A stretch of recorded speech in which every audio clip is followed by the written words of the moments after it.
Hello, this is Daniel Mangrosino. I'm coming to you from Phoenix, Arizona, and I just wanted to update everyone on how I've been since my attending of the Matthay Festival as a Clara Wells Fellow in 2017.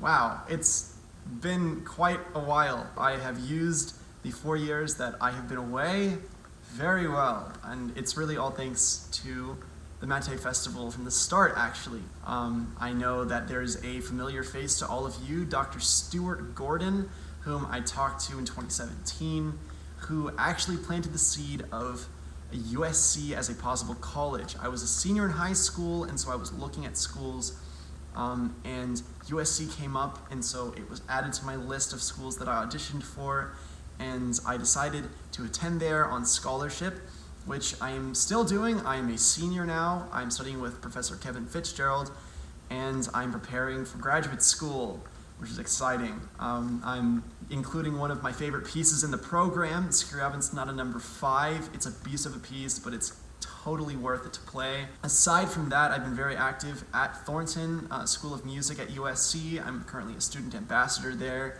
and I performed in many of their recitals. I'm a part of their concert choir, and I've been a part of their Living Composers concert series, which emphasizes more 21st century composers who are still composing music. I also was a part of the USC Student Symphony this past year, which has been a blast, and I hope to do more this next year.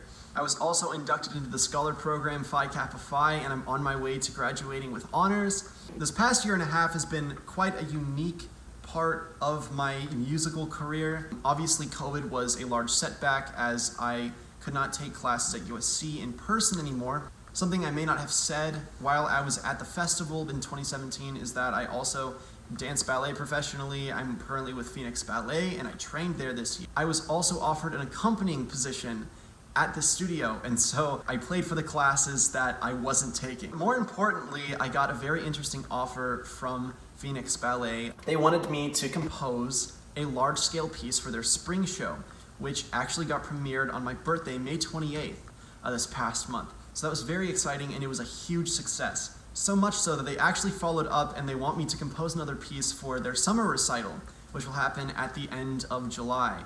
And not only this, but a choreographer who attended this concert, who has his own company in Las Vegas, reached out to me, and I will be composing a concert series that is just piano music for his company. So both academically and otherwise, I have a very interesting future ahead of me, and I'm excited to see where it takes it.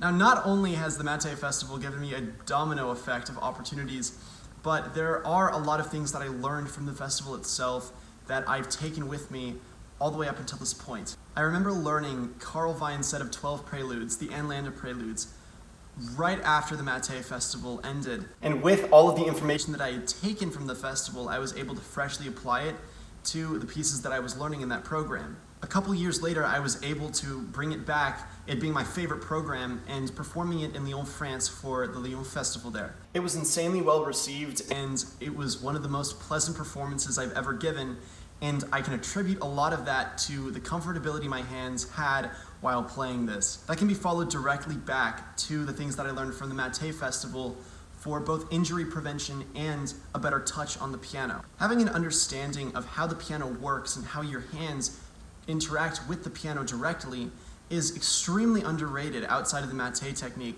and is something that I've taken with me all this time. I look forward to utilizing everything that I've learned from that festival and festivals forward with me in the future, and I can't thank all of you enough.